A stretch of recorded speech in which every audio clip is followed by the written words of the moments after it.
This farm was established originally in 1870 by a man who came here, Harvey Brayman, from Ohio, as a tree salesman.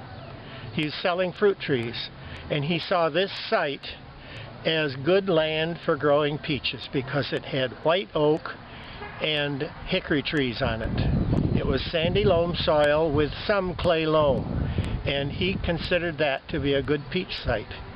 So he scrambled together what he could and bought 136 acres.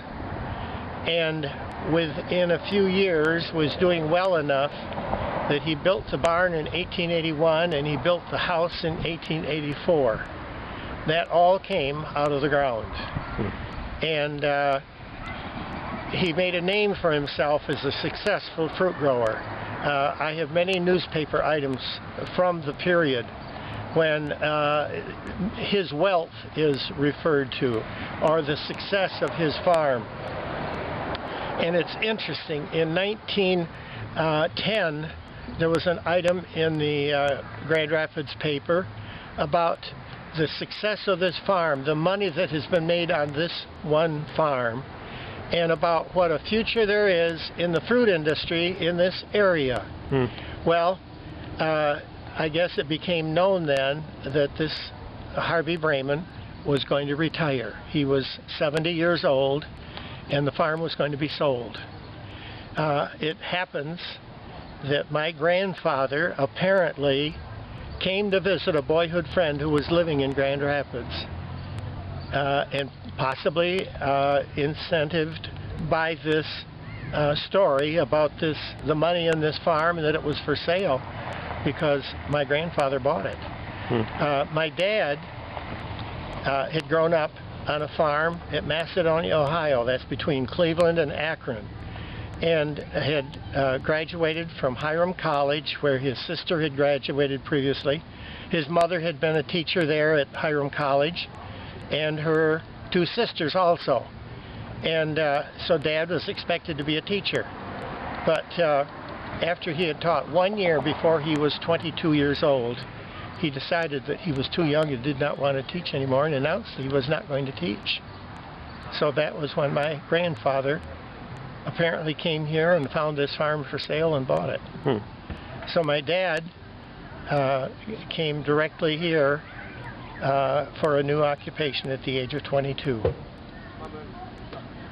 And so it's always been a fruit farm, sounds like? Always. Okay. Well, all farms in the early days had cows and pigs and chickens. Right.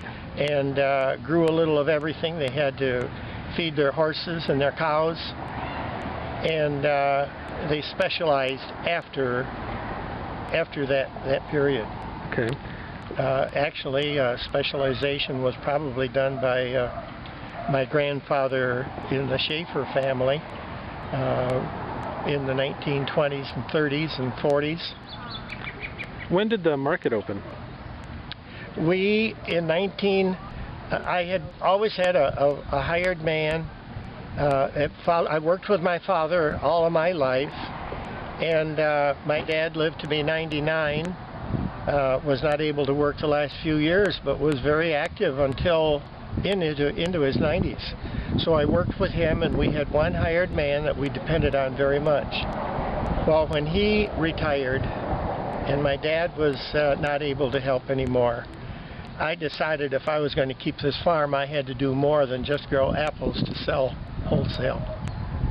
At that time, we were bagging apples in 3-pound bags and selling them through brokers that distributed them around the country.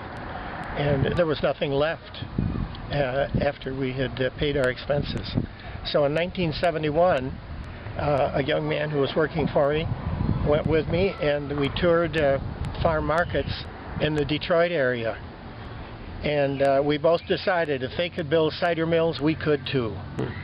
And we came home, and I told my dad I was going to build a cider mill. He said, "Jim, that's like going back to milking cows," which I never liked.